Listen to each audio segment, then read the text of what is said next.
Welcome to Caseback Watches. My name is Tim and today's topic is the vintage watch, or how to avoid the vintage watch. Yes, you have heard right. I am a little bit tired of vintage watches. I need a break. I need a break right now. Now for eternity, but let's say for a few months. And I realized that during my fruitless attempts to buy myself a Universal Geneve Compax chronograph. This is a very classic chronograph. They started the production, I think, in the 30s. And two subdials, rather small, rather tooly, nothing super fancy, but very classic. And it's an icon. I wanted to buy a Compax for me from the 50s and 60s without any success, because either they are wasted, in very bad shape, because back then chronographs weren't waterproof. So you have a lot of corrosion on the dial. And if you find a Compax in good shape, then I've checked Chrono 24, then you have to spend your 2, 3, 4 grand on it, euros or US dollars. And for a tool watch, I don't know, I'm not so happy with that. And so I've buried that plan. I was a little bit sad about that. And then, a few days before Christmas, I saw in a forum this one. Baltic watch, my first micro brand. And it was advertised there for 350, barely worn, and nobody wanted it. And I thought, are you crazy, guys? What's wrong with that watch? This is very close to my Universal Compax. And I bought it right away. I bought it for the holidays, fun watch to put on the wrist without trouble, because that's, of course, the problem with vintage watches. We have a lot of trouble with them. And luckily it arrived before the holidays in this box. Outer box is not very special. It's paper. The inner box is nicely done. It's cork. You know, if you're a wine aficionado and then you see this cork, this is okay. It's a nice box. The first thing I've done is removing the strap. That was the original strap. It's horrible. I will show you everything here in detail in my light box. This is just the introduction. But then I put it on the wrist and I'm wearing it now for a week. I'm wearing it now for a week on this beautiful Herzog leather strap, and I'm really happy with it. It gains 15 seconds a day. This is a little bit too much. My watchmaker will regulate this, but that's it. And it's really enjoyable. I really like this watch. Could be a keeper, I'm not sure. And I enjoyed it so much that I've asked myself, Tim, do you have other watches with the vintage spirit without the vintage trouble? And I found two more. So we have 3 watches to discuss here. I will show you everything in detail, but let me give you a quick introduction. By the way, keyword watchmaker. I can show you something here.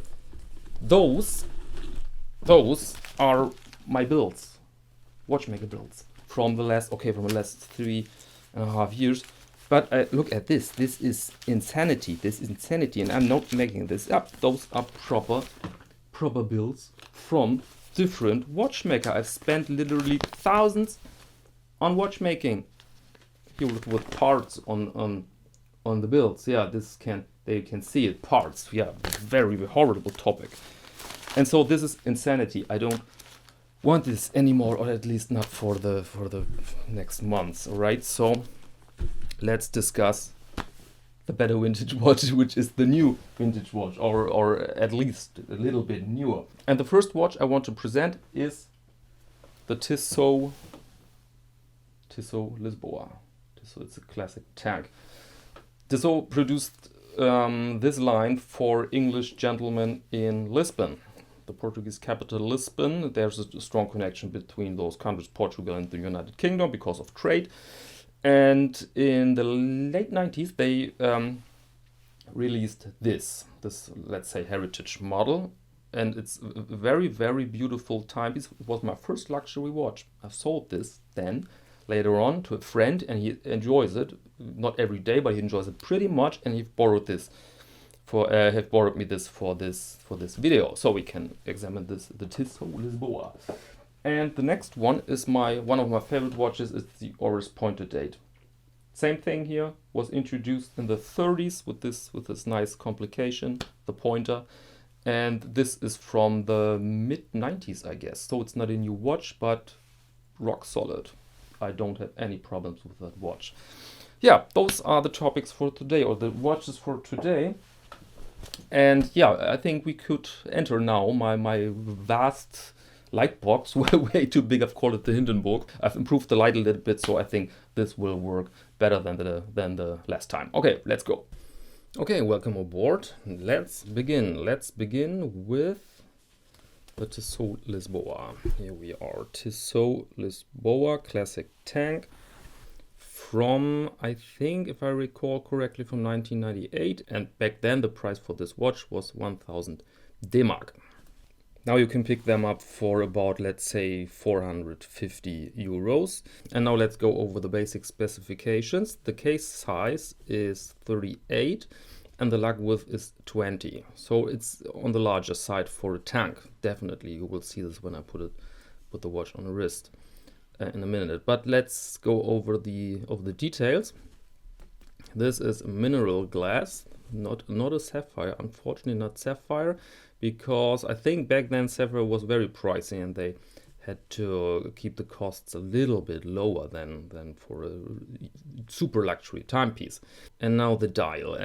You can see here it's a sort of champagne dial. And what I find very compelling here is, one, the classic layout, so to speak, very 30s, because as I said, it was designed after a classic watch from the 30s. And especially note the square subdial and this the layout of the indices, the printed indices. There's this frame, very distinctive, very typical for the period in the 30s. And then you can see in the inner dial, you can see, I hope the camera catches this, you can see this microstructure, and this gives depth to the dial. Very beautiful in the light. Yeah, it's a compelling watch. And look please at the hands. They're blank, not blued. Again, I think they try to keep the costs down, and so there's this blank metal. But in my opinion, it works well with the case, which is the next part we can discuss. The case is, as you can see, high polished, only high polished, nothing fancy here. And of course it's a scratch magnet, but we have to live with it. Oh no, wait, the lugs here in between, this is brushed. But the thing I like most here, the feature I like most, is this. Have you ever seen this? This is I don't know the technical term, but it's some sort of joint, and it makes the watch super comfortable on the wrist. Really good feature. Okay, case back is screwed with tiny screws here, and there you can see limited edition. They've made 10,000 pieces, and of course this is not a limited edition. This is marketing bullshit. This is a normal edition for such a special watch. Okay, crown is not very fancy. You can see the T for Tissot. By the way, this is the old Tissot logo. Very beautiful logo. Okay, operating the watch, of course, is very easy because it's manual wind, ETA movement.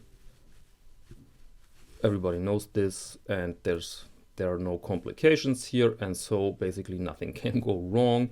As you can see, I've changed the strap. This is not the original strap anymore, naturally. This is my brand of choice, this is Herzog. And I feel that this texture and the color fits those vintage-inspired watches very good. Reminds me of the interior of a vintage car, in fact. And so I think this is a good choice for those watches. And Herzog, the straps, they deliver quality, and they're super affordable, and they last. They really last. So great product. I'm not related to Herzog, by the way. So let's put it on the wrist and let's have a look. Here you can see it's a rather large watch. See this? Rather large watch for my 17 centimeter wrist. It's one of the reasons I've sold the watch. Next watch, Oris. Oris pointer date from the 90s. And the 90s were the heydays, in my opinion, for Oris. Nowadays, they produce monstrosities, in my opinion. And this thing here is clearly another level. I really love this watch. And first, again, it reminds me of vintage cars, of the tachymeter in vintage cars. And the inner dial isn't black, it's navy. It's a very dark navy, which works perfectly fine with other colors like the golden hands, the golden indices, the tiny red moon there. So really, really beautiful, beautiful dial. And again, you can find some microstructure in it. I don't know if the camera catches this, but there's so much going on in the light with this watch. Really, really beautiful thing. It's plexi, so very vintage-like, the plexiglass. And the price for this was back then close to 1,000 D-Mark. And today you can pick them up for about, let's say 350 to 400 euros on eBay, used, of course, and private seller.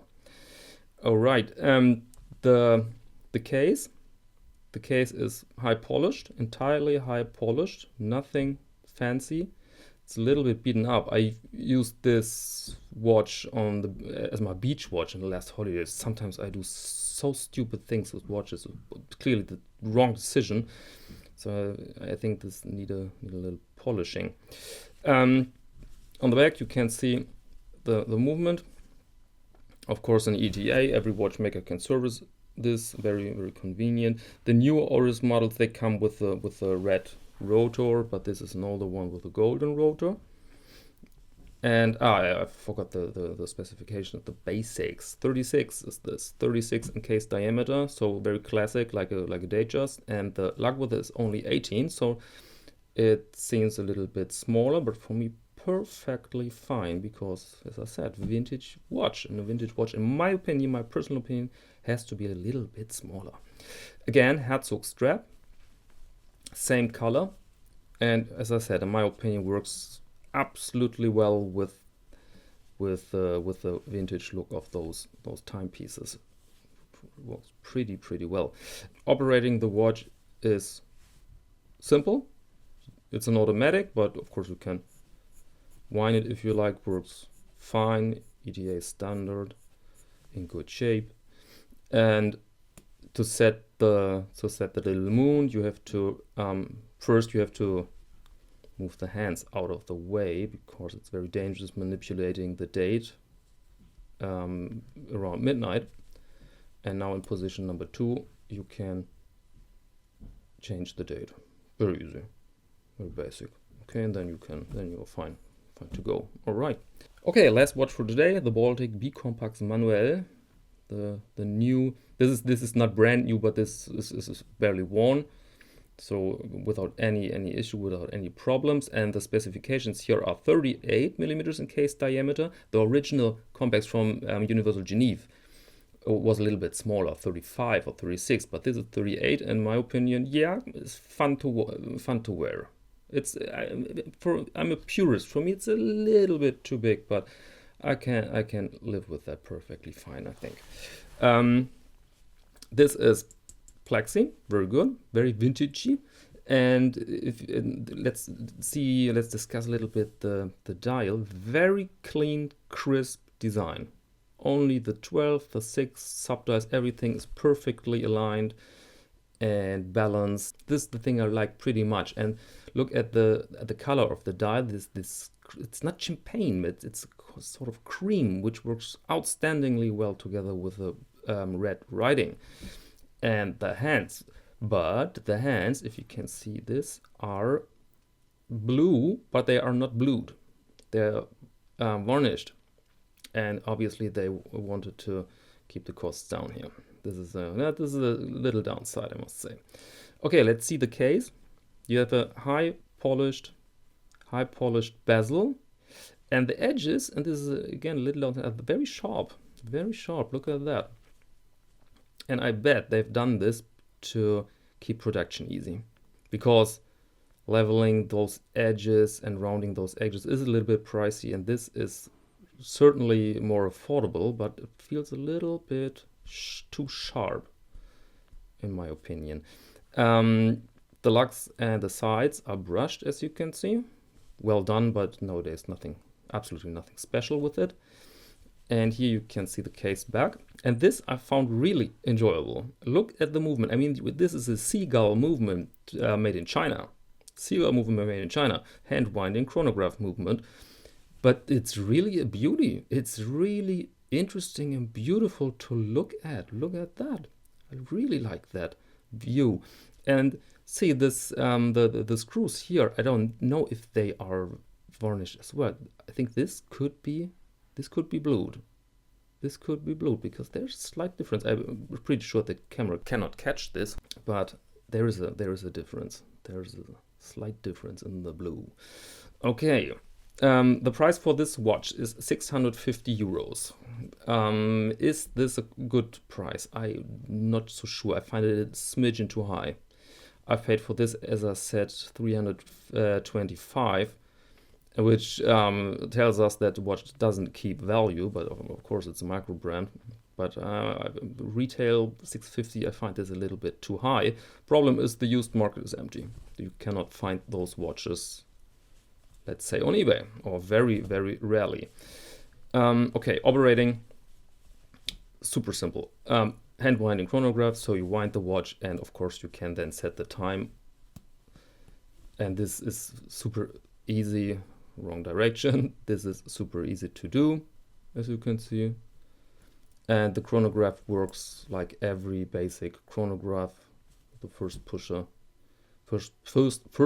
starts the chronograph, stops it, and the reset button, I like this because it's super soft, and I don't know how to describe this click, but sometimes a single click on the watch is a really enjoyable event, and it's certainly, I have to do this again.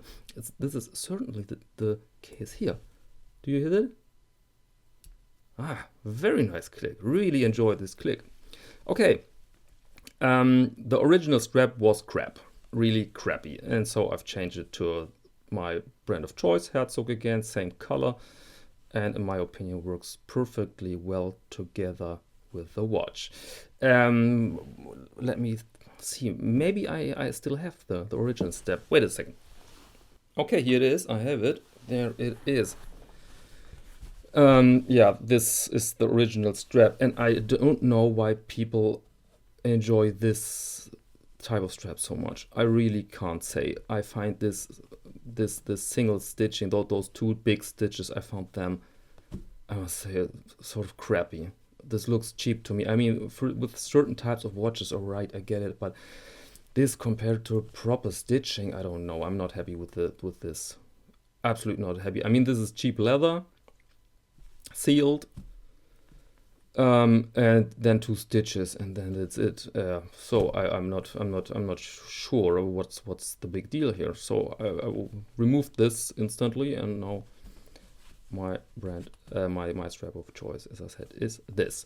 So those were my 3 vintage watches, vintage inspired newer watches. Let's make a nice pile here.